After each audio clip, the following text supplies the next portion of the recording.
الحمد لله وكفى وسلام على عباده الذين اصطفى أما بعد قال النبي صلى الله عليه وسلم الحزن رفيقي أو كما قال عليه الصلاة والسلام اللهم صل على سيدنا محمد وعلى آل سيدنا محمد وبارك وسلم۔ حضرت علی المرتضیٰ رضی اللہ تعالی عنہ نے ایک مرتبہ نبی اکرم صلی اللہ علیہ وسلم سے دریافت فرمایا، سوال کیا کہ آپ صلی اللہ علیہ وسلم کا طریقہ کیا ہے؟ تو اس مختصر سے سوال کے جواب میں نبی اکرم صلی اللہ علیہ وسلم نے 17 جملے ارشاد فرمائے، 17 باتیں ارشاد فرمائی۔ ان میں سے کچھ پر گفتگو ہو چکی ہے پہلے کئی مجالس میں۔ آج کی اس مجلس میں نبی اکرم صلی اللہ علیہ وسلم کا فرمان مبارک کہ الحزن رفیقی، کہ غم میرا ساتھی ہے، اسی پر بات کرنی ہے۔ حزن غم کو کہتے ہیں، رفیق ساتھی کو کہتے ہیں، اور ساتھی اسے کہتے ہیں جو ساتھ ہی رہتا ہے، یعنی جو ہر وقت ساتھ ہو اس کو ساتھی کہا جاتا ہے، رفیق کہا جاتا ہے۔ 3 لفظ استعمال ہوئے ہیں ڈرنے کے معنی میں، ایک خوف، ایک خشیت اور ایک حزن، اور ہم تینوں کے لیے لفظ ڈر کا استعمال کرتے ہیں، ڈرنا۔ تو ان تینوں میں فرق کیا ہے؟ خوف کسے کہتے ہیں، خشیت کسے کہتے ہیں، اور حزن کسے کہتے ہیں؟ تو فرماتی ہیں کہ خوف حسی اشیاء سے ڈرنے کا نام ہے، یعنی وہ چیزیں جو محسوس ہوتی ہیں۔ اچانک کوئی چیز سامنے آ گئی، اچانک کوئی واقعہ پیش آ گیا، انسان ڈر جاتا ہے، خوف زدہ ہو جاتا ہے۔ مثلا آپ جا رہے ہیں، اچانک سانپ سامنے آ گیا، اچانک کتا سامنے آ گیا، آپ موٹر سائیکل پہ سوار ہیں یا سائیکل پہ سوار ہیں، گلی سے نکلے ہیں، روڈ پہ چڑھے، اچانک گاڑی اوپر آ گئی۔ تو یہ اچانک جو چیزیں سامنے پیش آتی ہیں اور انسان کو ڈرا دیتی ہیں، ان کو خوف کہا جاتا ہے۔ اور یہ خوف ایسی چیز ہے کہ ایک طبعی چیز ہے اور انسان کی فطرت میں شامل ہے۔ تو اس لیے انبیاء علیہ السلام بھی بعض اوقات کسی چیز کا خوف ان کو بھی لاحق ہو جاتا ہے، بحیثیت ایک فطری چیز ہونے کی اور طبعی چیز ہونے کی۔ جیسا کہ قرآن پاک میں واقع آتا ہے حضرت موسیٰ علیہ السلام کا، کہ جب اللہ تبارک و تعالی نے ان کو معجزہ عطا فرمایا کہ لاٹھی پھینکی زمین پر، وہ سانپ بن گیا اور سانپ بن کر دوڑنے لگا، تو ایک طبعی امر تھا، ایک طبعی چیز تھی۔ حضرت موسیٰ علیہ السلام نے دیکھا، اپنی آنکھوں سے دیکھ رہے ہیں سامنے بہت بڑا سانپ ہے، دوڑ رہا ہے، حرکت کر رہا ہے، تو خوف محسوس ہوا۔ تو اللہ تبارک و تعالی نے فرمایا کہ لا تخف، آپ ڈرے نہیں، خوف نہ کریں، خذھا، پکڑ لیں اسے۔ تو یہ خوف یعنی حسی چیز، وہ چیزیں جو نظر آنے والی ہیں، جو سامنے ہیں، ان چیزوں کا جب انسان کے دل میں ڈر آتا ہے تو اس کو خوف کہا جاتا ہے۔ دوسری چیز ہے خشیت۔ خشیت بھی ڈر ہے، یہ بھی خوف ہے ایک قسم کا، لیکن یہ غیر حسی چیزوں میں ہوتا ہے۔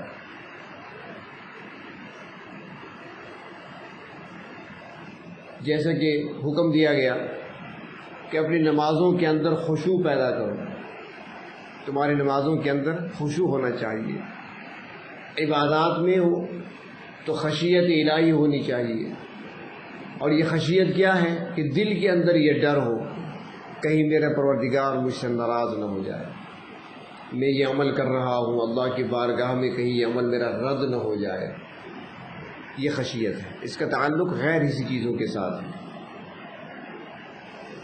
اور تیسرا ہے حزن، حزن غم کو کہتے ہیں۔ اب حزن اور خوف ان میں فرق کیسے ہوگا؟ تو فرماتی ہے کہ ایک تو یہ ہے کہ خوف یعنی ڈر یہ باہر کی چیزوں سے ہوتا ہے، اور حزن جسے غم بھی کہا جاتا ہے یہ انسان کے اندر ہوا کرتا ہے۔ خوف باہر کی چیز ہے، غم اندر کی چیز ہے، حزن اندر کی چیز ہے۔ اور دوسرا فرماتے ہیں کہ خوف ہوتا ہے آنے والے حالات میں کسی ناخوشگوار واقعے کے پیش آنے کا، کسی تکلیف کسی مصیبت کے پیش آنے کا انسان کو خوف ہوتا ہے، اور جو غلطیاں انسان کر چکا ہے اس پر انسان کو غم ہوتا ہے۔ یعنی مستقبل کا خوف، ڈر اگر مستقبل کے بارے میں ہے تو وہ خوف کہلائے گا، اگر وہ ماضی کے بارے میں ہے تو پھر اسے غم کہا جائے گا۔ اس لیے اللہ تعالیٰ فرماتے ہیں نا قرآن حکیم میں کہ الا ان اولیاء اللہ لا خوف علیہم ولا هم یحزنون، کہ جو اللہ کے ولی ہے نہ ان پر خوف ہوگا نہ غم، نہ خوف ہے نہ حزن ہے، یعنی جو کر چکے ہیں ان کا غم نہیں ہوگا، کیونکہ دنیا کی زندگی میں وہ نیکیاں ہی کرتے رہے، اچھے کام ہی کرتے رہے، اللہ کو راضی کرتے رہے، تو لہٰذا انہیں غم نہیں ہوگا اس چیز کا کہ ہم نے غلطیاں کی تھیں، کاش ہم ایسا نہ کرتے، ایسا نہیں ہوگا۔ اور لا خوف علیہم، آگے کا ان پر کوئی خوف بھی نہیں ہوگا، آگے کا کوئی خطرہ بھی نہیں ہوگا، کسی پریشانی کا خوف ڈر نہیں ہوگا، جو نعمتیں ملی ہیں ان نعمتوں کے چھن جانے کا خوف نہیں ہوگا، اللہ تعالیٰ راضی ہو چکے ہیں، اللہ تبارک و تعالیٰ کی ناراضگی کا خوف ان کو نہیں ہوگا، تو نہ آگے کا خوف ہوگا نہ پیچھے کا غم ہوگا۔ اور دوسری چیز کہ جیسے پہلے عرض کیا کہ خوف کا تعلق باہر سے، غم کا تعلق اندر سے، جو اللہ کے ولی ہیں نہ ان کو باہر سے کوئی خطرہ لاحق ہوگا، نہ دل کے اندر کوئی پریشانی ہوگی، نہ وہاں پر وہ غمگین ہوں گے، اور نہ وہاں پر باہر سے کوئی خطرہ ان کے سامنے ہوگا۔ نبی اکرم صلی اللہ علیہ وسلم جب مکہ مکرمہ میں تبلیغ دین کا فریضہ انجام دے رہے تھے، مشرکین مکہ کی طرف سے ستایا جاتا تھا، مشرکین مکہ، کفار مکہ قسم قسم کے مظالم ڈھاتے تھے، اور ساتھ ہی جہاں جسمانی اذیتیں دیا کرتے تھے اس کے ساتھ ساتھ روحانی تکلیفیں بھی پہنچاتے تھے۔ معاذ اللہ کبھی آپ کو ساحر کہا جاتا تو کبھی آپ کو مجنون کہا جاتا تھا، کبھی کیا کہا جاتا کبھی کیا کہا جاتا، اور یقینی بات ہے جب اس قسم کے جملے کسی کے بارے میں کہے جائیں تو دل کو تو لگتے ہیں نا، انسان پریشان ہو جاتا ہے، دل پہ بوجھ پڑتا ہے، اور اسی کو کہتے ہیں غم، انسان غمگین ہو جاتا ہے۔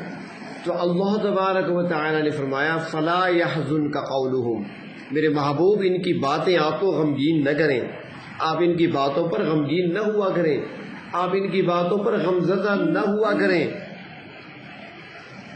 سرائیکی میں ترجمہ کر دوں، ان سے گالیاں ہاں کو نہ لایا کرو۔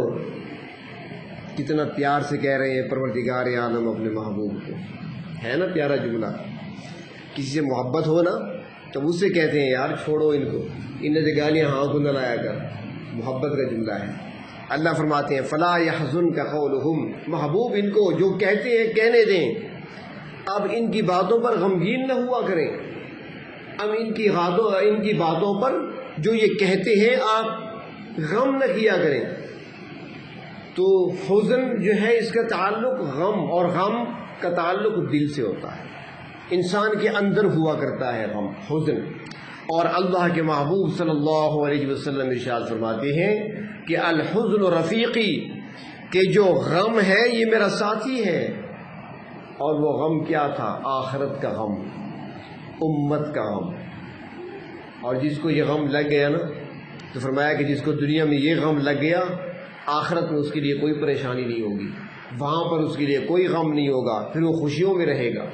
اور جس نے دنیا کی زندگی میں اس غم کو نہ پالا اپنے اندر، اس نے آزادی کی زندگی گزاری، اس نے آخرت کا غم دل میں نہ رکھا، تو پھر وہاں پر اس کو غمگین ہونا پڑے گا۔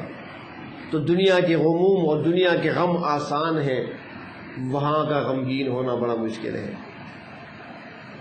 یہی تو وجہ تھی کہ نبی اکرم صلی اللہ علیہ وسلم کے سب سے زیادہ قریب رہنے والے، آپ کے رفیق، آپ کے ساتھی، آپ کے یار غار حضرت ابو بکر صدیق رضی اللہ تعالیٰ عنہ، جو اسرار و رموز و نبوت کو جانتے تھے، اللہ تبارک و تعالیٰ کی حکمتوں کو وہ جان چکے تھے اپنے محبوب سے، اور اللہ کے محبوب صلی اللہ علیہ وسلم کے قریب رہتے ہوئے آپ کے مزاج کو سمجھ چکے تھے، اور ساتھ ہی اللہ کے رسول صلی اللہ علیہ وسلم نے ظاہری علوم تو عطا فرما دیے تھے، جو قلبی علوم تھے وہ بھی صدیق اکبر کے دل میں ڈال دیے تھے۔ ایک روایت میں آتا ہے کہ آپ نے فرمایا کہ ما صب اللہ فی صدری، جو کچھ اللہ نے میرے دل میں ڈالا تھا، الا وقد صببتہ فی صدر ابی بکر، میں وہ سارے کا سارا ابو بکر کے دل میں ڈال چکا ہوں۔ یہ باطنی علوم ہوتی ہے، تو اتنا مقام ملا، وہ سب کچھ جانتے ہیں، تو پھر کیا ہوا؟ پھر غم کیسا؟ غم ایسا کہ بیٹھے ہوتے تنہائی میں تو کہتے ہیں کاش میری ماں نے مجھے جنا ہی نہ ہوتا۔ آخرت جب یاد آتی، آخرت کے مشکلات جب سامنے آتے، وہ مناظر جو اللہ کے رسول صلی اللہ علیہ وسلم نے بیان فرمائے اور جو قرآن حکیم میں آتے ہیں، جب وہ سامنے آتے مناظر، تو پھر کہہ اٹھتے تھے اے کاش میری ماں نے مجھے جنا نہ ہوتا۔ کبھی کہتے ہیں کاش میں بھی کوئی پرندہ ہوتا، کبھی کہتے ہیں کاش کہ میں ایک گھاس کا تنکا ہوتا۔ وہ جانتے تھے یہی غم تھا، ان کو فکر تھی تو آخرت کی فکر تھی، ان کے دلوں میں غم تھا تو آخرت کا غم تھا۔ ہمیں تو سارے غم دنیا کے ہیں، سارا دن یہ سوچتے ہیں کھائیں گے کیسے، اور پھر کہتے ہیں کہ کمائیں گے کیسے۔ ماں بھی کہتی ہے کہ بھئی کمائے گا نہیں تو کھائے گا کیسے، اور جب کوئی کھانا کم کر دے تو اسے کہتے ہیں کھاتا نہیں ہے تو کمائے گا کیسے۔ تو ہماری ساری زندگی کھانے اور کمانے میں گزر رہی ہے، سارے غم یہی ہیں ہمارے۔ ان کے غم آخرت کے غم ہوا کرتے ہیں۔ حضرت عمر فاروق رضی اللہ تعالی عنہ وہ شخصیت ہیں کہ جو مراد پیغمبر ہے۔ حضرت سید عطا اللہ شاہ بخاری رحمۃ اللہ علیہ سے پوچھا گیا تھا کہ حضرت شاہ صاحب فاروق اعظم میں اور باقی صحابہ میں کیا فرق ہے؟ تو جواب میں فرمایا کہ باقی سارے مرید ہیں محمد کے، عمر مراد ہے محمد کی صلی اللہ علیہ وسلم۔ مرید جو خود چل کر آئے، مراد جسے مانگا جائے۔ عمر کو تو مانگا گیا، اللہ کے محبوب صلی اللہ علیہ وسلم نے ہاتھ اٹھا کر مانگا تھا، اللہ دین کی آبیاری کے لیے، دین کی سربلندی کے لیے مجھے عمر چاہیے۔ لیکن دعا میں آپ صلی اللہ علیہ وسلم نے دو نام پیش کیے تھے، یہ بھی یاد رہے۔ مکہ مکرمہ میں اگر آپ مروہ کی طرف سے باہر نکلیں، آج کل تو بازار بن گیا ہے، تھوڑا سا آگے جائیں تو آگے قبرستان آتا ہے، جو مکہ مکرمہ کا مشہور قبرستان ہے۔ تو یہیں پر ایک گلی بھی ہے آگے راستے میں، قبرستان سے تھوڑا آگے بائیں ہاتھ پہ، تو اسی میں آگے چلے جائیں تو ایک چھوٹی سی مسجد ہے، اس کو مسجد اجابہ کہتے ہیں۔ ایک مسجد اجابہ مدینہ منورہ میں ہے، جہاں نبی اکرم صلی اللہ علیہ وسلم نے 3 دعائیں فرمائی تھیں، 2 قبول ہو گئی تھی، 1 کو روک دیا گیا تھا۔ مسجد اجابہ، اور ایک مکہ میں ہے چھوٹی سی۔ یہی وہ جگہ ہے جہاں اللہ کے رسول صلی اللہ علیہ وسلم نے ہاتھ اٹھائے تھے. اللہ اسلام کی نشر و اشاعت میں بڑی کمزوری واقع ہو رہی ہے، بڑی رکاوٹیں پیش آ رہی ہیں. اللہ دو نام پیش کرتا ہوں، دو میں سے اگر ایک کو آپ نے بھیج دیا تو اسلام کو ترقی ملے گی، اسلام کو سربلندی حاصل ہو جائے گی، وہ میرا بازو بنے گا، قوت بازو حاصل ہو جائے گی ہمیں. اور وہ دو نام کون سے تھے؟ ایک عمر بن خطاب اور ایک عمرو بن ہشام. عمر، ایک عمر ایک عمر، ایک ہشام کا بیٹا ہے اور ایک خطاب کا بیٹا ہے. دو نام پیش کیے، دونوں میں سے ایک بھیج دیں. اور دونوں میں فرق یہ تھا کہ جو عمر بن خطاب ہے یہاں مال و دولت نہیں تھا زیادہ،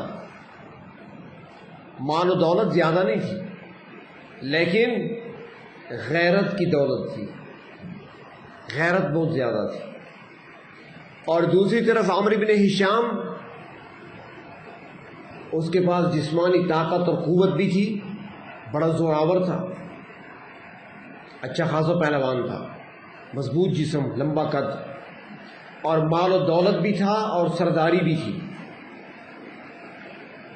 تو اللہ تبارک و تعالیٰ نے دعا کو قبول فرمایا اور فیصلہ مال و دولت، قوت و حشمت اور سرداری کے حق میں نہیں آیا، بلکہ اللہ کا فیصلہ غیرت کے حق میں آیا. فرمایا محبوب خطاب کا بیٹا بھیج رہا ہوں. تو جو عمر بن خطاب تھا دنیا اسے فاروق اعظم کے نام سے جانتی ہے، اور جو عمرو بن ہشام تھا اسے ابو جہل کے نام سے جانا جاتا ہے. تو حضرت عمر رضی اللہ تعالیٰ عنہ وہ شخصیت ہے جنہیں اللہ کے رسول صلی اللہ علیہ وسلم نے اللہ سے مانگا، اور جب آئے، لمبا چوڑا واقعہ ہے، جب اسلام قبول کیا تو یہ پہلا موقع تھا کہ جب عمر دار ارقم میں آ کر اسلام لاتی ہیں، اسلام قبول کرتی ہیں، تو نبی اکرم صلی اللہ علیہ وسلم کی زبان مبارک سے اللہ کی تکبیر بلند ہوتی ہے، اللہ اکبر، اور پھر سارے صحابہ کرام بھی اللہ اکبر کہہ اٹھتے ہیں، اور دار ارقم اللہ کی تکبیر کے نعروں سے گونج اٹھتا ہے. جب یہ آوازیں بلند ہوئیں تو جبریل امین آ گئے. یا رسول اللہ صلی اللہ علیہ وسلم بہت خوش ہیں نا آپ، عمر اسلام لے آئے. آپ کے صحابہ بھی خوش ہو رہے ہیں نا کہ عمر اسلام لے آ گئے. جبریل امین کہنے لگے اللہ کے محبوب بتانے آیا ہوں، جس طرح عمر کے اسلام پر آج آپ خوش ہو رہے ہیں، یقین کریں آسمانوں پر فرشتے بھی خوشی منا رہے ہیں.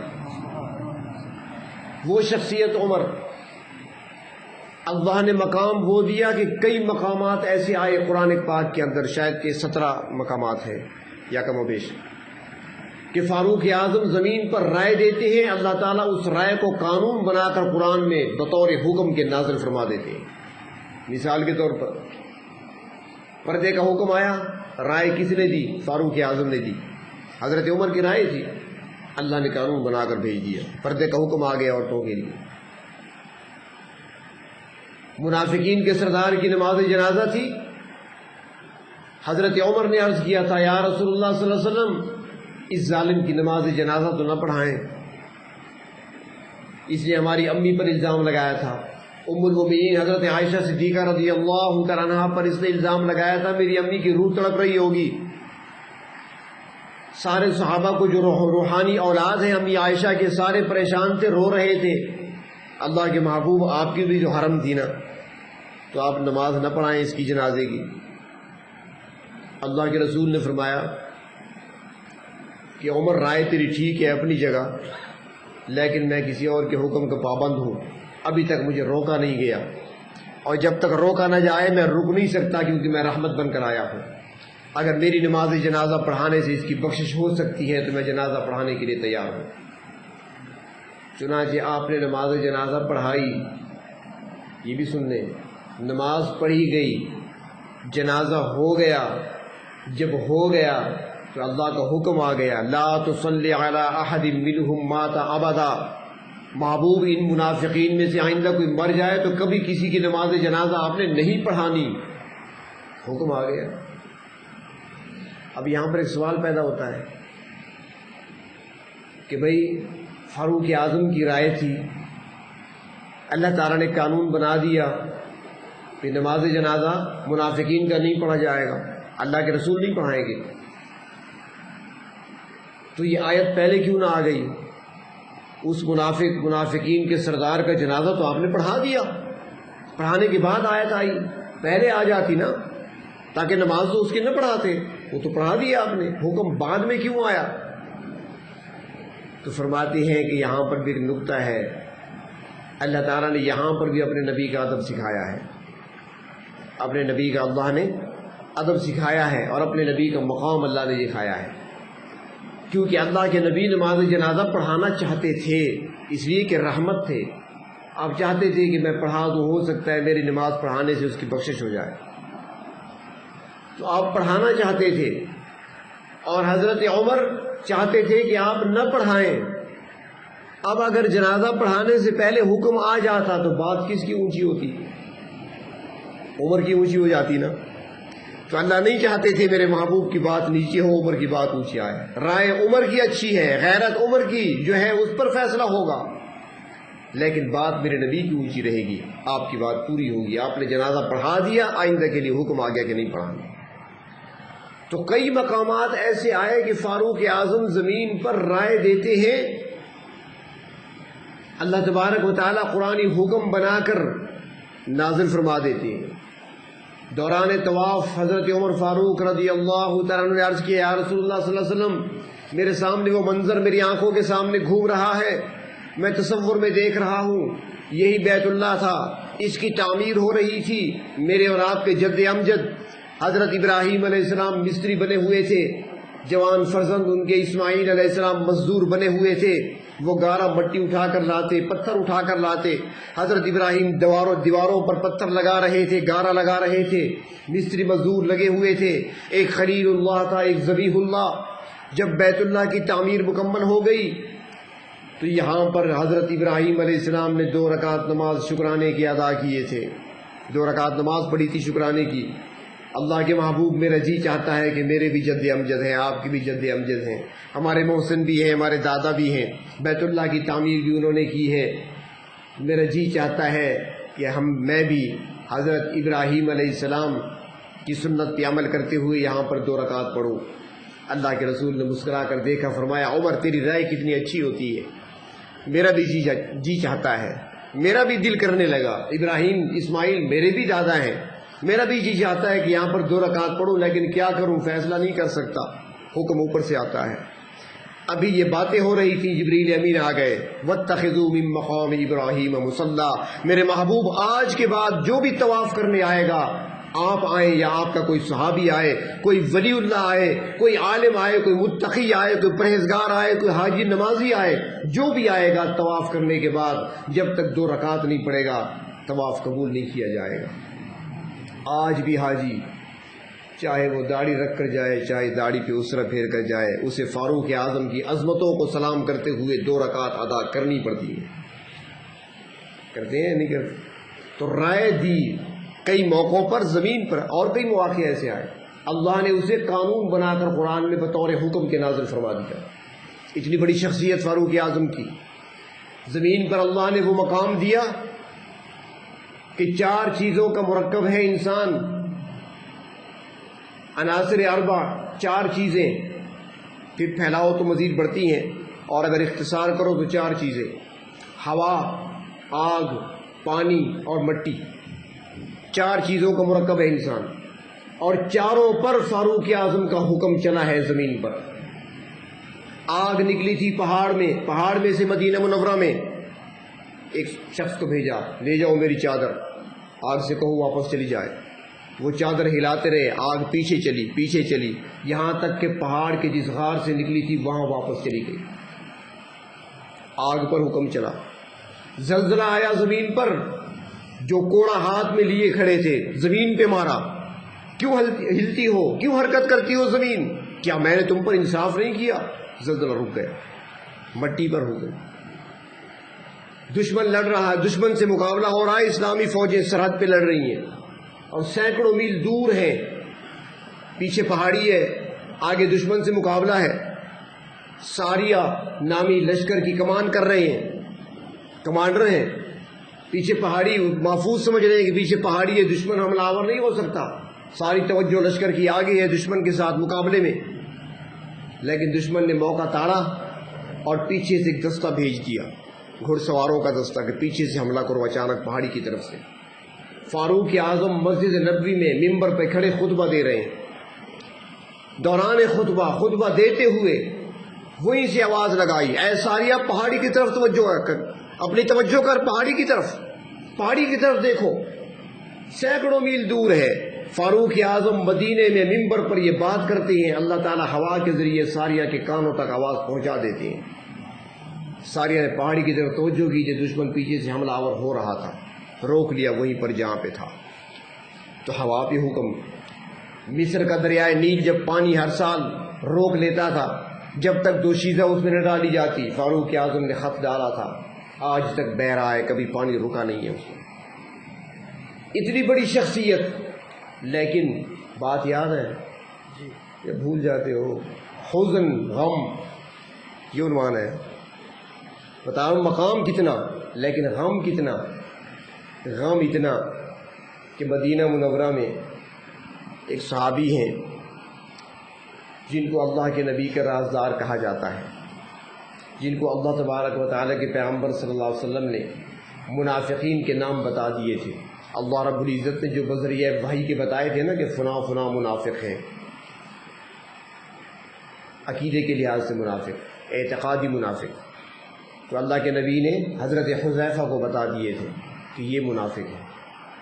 تو اب فاروق اعظم چلے جاتے ان کے پاس، چھپ کر چلے جاتے اور جا کر کہتے بھائی جان حذیفہ ایک کام تو کرو، سچی بات بتاؤ، سچی بتانا، اللہ کے رسول نے تمہیں تو منافقین کے نام بتائے ہیں نا، ذرا دوبارہ دیکھ لو کہیں میرا نام تو لکھا ہوا نہیں ہے ان میں.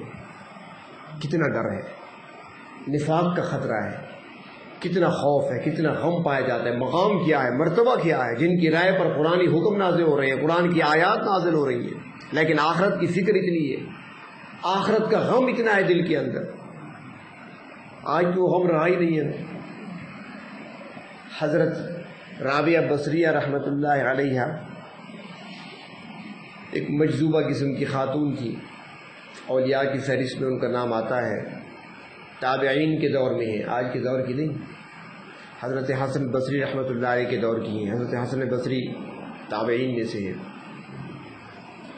تو حضرت رابعہ بصریہ رحمۃ اللہ علیہ نے ایک مرتبہ ایک مرغ کو دیکھا، بھنا ہوا مرغ، روسٹڈ مرغ، جس طرح روسٹ کیا جاتا ہے کوئلوں پر، انگاروں پر، آج کل تو وہ دوسرے سسٹم ہے بجلی کے ذریعے سے. تو بھنا ہوا مرغ دیکھا، رونے لگ گئی. کسی نوجوان کی نظر پڑی، وہ سمجھا کہ مرغ کو دیکھ کر رونے لگی ہیں، شاید کچھ عرصے سے انہوں نے گوشت نہیں کھایا ہوگا، مرغ کھانے کو جی چاہ رہا ہوگا، اس لیے آنسو آ گئے، اس لیے رو رہی ہے. وہ قریب آیا، کہنے لگا مرغ کھائیں گی؟ فرمایا نہیں. کھانے کو جی کرتا ہے؟ کہا نہیں. تو پھر کیوں رو رہی ہیں آپ؟ فرمایا میں اس لیے نہیں رو رہی کہ مجھے مرغ چاہیے یا مجھے مرغ نہیں ملا، مجھے مرغ کا گوشت نہیں ملا، مجھے رونا اس لیے آ گیا کہ اس مرغ کو آگ پر بھونا گیا ہے، اور آگ پر بھوننے سے پہلے اسے ذبح کیا گیا، اس کے جسم سے اس کی روح کو الگ کیا گیا، اور جسم سے روح کو الگ کرنے کے بعد اس کو آگ پر بھونا گیا. مجھے خیال آ گیا کیا حال ہوگا ان جوانوں کا جن کے جسم میں روح بھی ہوگی اور ان کو جہنم کی آگ میں بھونا جا رہا ہوگا. غم آخرت کا. تو اللہ کے محبوب فرماتی ہیں الحزن رفیقی، میرا ساتھی جو ہے وہ حزن ہے، وہ غم ہے، آخرت کا غم. آپ کی دعاؤں کو دیکھ لیں، تفصیل کا وقت نہیں میں عرض کروں، کتنی دعائیں ہیں آپ کو، اور ان کے اندر آپ کو ملے گا کس قدر غم کا اظہار کیا گیا ہے، اس غم کو ظاہر کیا گیا ہے، اس دکھ درد کو ظاہر کیا گیا ہے. مصنون دعاؤں کو دیکھیں، مناجات مقبول کو دیکھیں، معمول بنائیں اپنا. تو ایک آخرت کا غم، اور دوسرا آپ صلی اللہ علیہ وسلم کے سینے مبارک میں انسانیت کا غم، امت کا غم کیا بنے گا. اور یہی وہ غم تھا کہ جب دنیا سویا کرتی تھی تو یہ غم آپ کو سونے نہیں دیتا تھا. دنیا سوتی تھی اور آپ گھر سے باہر جا کر قبرستان میں آدھی رات کو بیٹھ کر امت کے غم میں آنسو بہایا کرتے تھے، مغفرت کی دعائیں کیا کرتے تھے۔ یہی وہ درد تھا، یہی وہ دکھ تھا، یہی وہ غم تھا جو آپ کے سینے مبارک میں تھا، امت کا غم اور آخرت کا غم۔ تو آج ہم بھی اگر اپنے اندر یہی غم پیدا کر دیں، ایک طرف تو خشیت اپنے اندر پیدا کریں، اللہ کا خوف دل کے اندر آئے، فرمایا کہ اما من خاف مقام ربہ جنتان، جس کے دل میں خوف آ گیا نا کہ قیامت کے دن میں نے رب کے سامنے کھڑا ہونا ہے، اس دن کا خوف جس کے دل میں آ گیا اور پھر وہ گناہوں سے اپنے آپ کو اس نے بچا لیا، تو فرمایا اس کو ایک نہیں 2 جنتیں ملیں گی۔ ایک تو یہ خوف آ جائے دل کے اندر، اللہ تعالیٰ سے مانگا کریں اللہ اپنا ایسا خوف عطا فرما کہ جس کے ذریعے سے ہم آپ کی نافرمانی سے بچ جائیں، ایسا خوف جس کا فائدہ بھی تو ہونا، بلا وجہ خوف بھی تو نہ ہونا۔ اللہ مجھے خوف دے دے، خوف کا کیا مطلب؟ ہوا تیز چلی آپ کانپنے لگ جائیں، پنکھا بند ہو جائے آپ ڈر جائیں کیا ہو رہا ہے، قیامت آ رہی ہے، یہ خوف نہیں۔ ایسا خوف مانگے کہ جس خوف کی وجہ سے اللہ کی نافرمانی سے بچے ہم۔ اور دوسرا خشیت دل کے اندر ہو، نمازوں کے اندر، ذکر و اذکار کے اندر، عبادات کے اندر دل کے اندر یہ خوف ڈر ہونا چاہیے کہ جو میں کر رہا ہوں پروردگار عالم اپنی بارگاہ میں قبول بھی فرما لے، کہیں میرے عمل رد نہ ہو جائیں، میں کر تو نیکی رہا ہوں، کہیں ایسا نہ ہو کہ وہ نیکی میرے لیے گناہ کا ذریعہ نہ بن جائے۔ ڈرتے ہوئے عمل کرنا اور توجہ سے کرنا، جب یہ ڈر ہوگا نا انسان پھر توجہ دے گا، پھر توجہ سے کام کرے گا، اور جو ایسا کرتا ہے تو رب تعالیٰ کی نظر رحمت بھی ہوتی ہے، پھر غلطی نہیں ہوتی۔ وہ جس طرح ایک شاگرد لگا ہو نا، ایک غلطی کر دے استاد کا تھپڑ کھا لے ایک مرتبہ، تو پھر وہ بڑی احتیاط سے لگا ہوتا ہے کہ دوبارہ غلطی نہ ہو جائے ورنہ دوسرا تھپڑ آئے گا، پھر اس کی نظر ہوتی ہے، اور خاص کر جس لفظ پر اس نے تھپڑ کھایا نا اس پر خاص نظر ہوتی ہے۔ اور اس طرح انسان جب ایک غلطی کر لیتا ہے اس پر توبہ کر لیتا ہے تو رب تعالیٰ کی پھر نظر رحمت ہوتی ہے، کہیں بندہ توبہ کو توڑ نہ دے۔ تو لکھا علماء نے کہ ایک مرتبہ 2 نوجوانوں میں اختلاف ہوا کہ ایک شخص وہ ہے کہ گناہ کرتا ہی نہیں ہے، گناہوں سے بچنے والا، پرہیز کرنے والا، پرہیزگار ہے، اور ایک وہ ہے جس سے گناہ ہو جاتا ہے پھر توبہ کر لیتا ہے، پھر گناہ ہو جاتا ہے، غلطی ہو جاتی ہے، توبہ کر لیتا ہے۔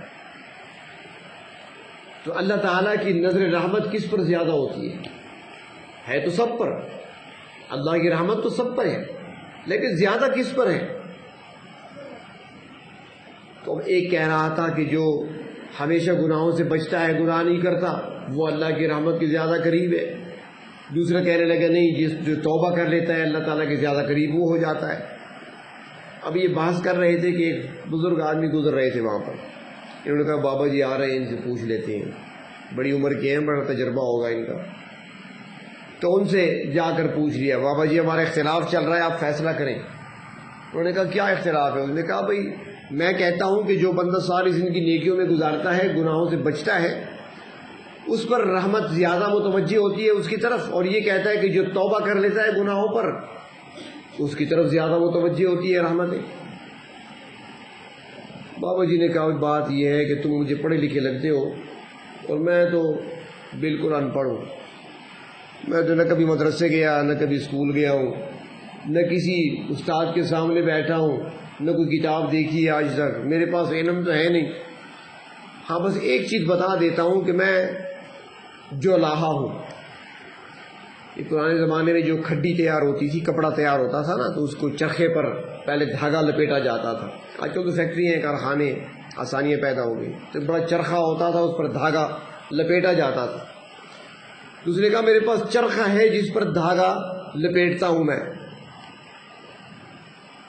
اگر وہ چرخا سمجھ نہ آئے، پتنگ والی چرخی تو سمجھ آتی ہے نا، یوں ہی سمجھ لیں، تو دھاگا میں اس پر لپیٹتا ہوں۔ جہاں کہیں دھاگا ٹوٹ جاتا ہے نا تو پھر گرہ لگاتا ہوں، گانٹھ لگاتا ہوں، جوڑ دیتا ہوں، اور پھر باقی دھاگا تو ٹھیک ہوتا ہے نا، لیکن جہاں پر میں نے گرہ لگائی اس پہ نظر زیادہ ہوتی ہے کہ کہیں دوبارہ کھل نہ جائے۔ اس پر میری نظر زیادہ ہوتی ہے. تو میں تو اس سے یہ اندازہ لگا رہا ہوں کہ جہاں عیب پیدا ہوا، عیب کے بعد اصلاح ہوئی، تو اس پر میری نظر زیادہ ہوتی ہے. تو رب تعالیٰ بھی جو بندہ عیب دار ہو جاتا ہے گناہ کی وجہ سے، پھر اصلاح کرتا ہے توبہ کے ذریعے سے، رب کی رحمتیں اس طرف زیادہ متوجہ ہوتی ہے. تو کبھی غم ہوا کرتا تھا دلوں کے اندر، تو اس لیے خوف اللہ سے مانگے، ایسا خوف جس کے ذریعے سے انسان گناہوں سے بچے، دلوں کے اندر خشیت پیدا کرے. اور تیسری چیز حزن، غم آخرت کا، فکر آخرت کی کہ حاضری ہونی ہے، پیشی ہونی ہے، کیا جواب دیں گے، کیا ہوگا، کیا ہے ہمارے پاس، کیا جمع کیا ہم نے. یہ غم ہر مسلمان کے سینے میں ہونا چاہیے. تو اللہ کے محبوب صلی اللہ علیہ وسلم ارشاد فرماتی ہیں کہ الحزن رفیقی، میرا جو ساتھی ہے وہ حزن ہے، یعنی ہر وقت میرے جو ساتھ رہتا ہے وہ حزن رہتا ہے، یعنی غم رہتا ہے. اور وہ غم جو آخرت کی طرف متوجہ کرنے والا ہے، اور وہ غم جو امت کی فکر لیے ہوئے ہے. اللہ تبارک و تعالی ہمیں بھی آخرت کی فکر کرنے کی توفیق عطا فرمائے، اور اپنی مخلوق اور نبی اکرم صلی اللہ علیہ وسلم کی امت کا اور ان کی اصلاح کا غم ہمارے دلوں میں پیدا فرمائے.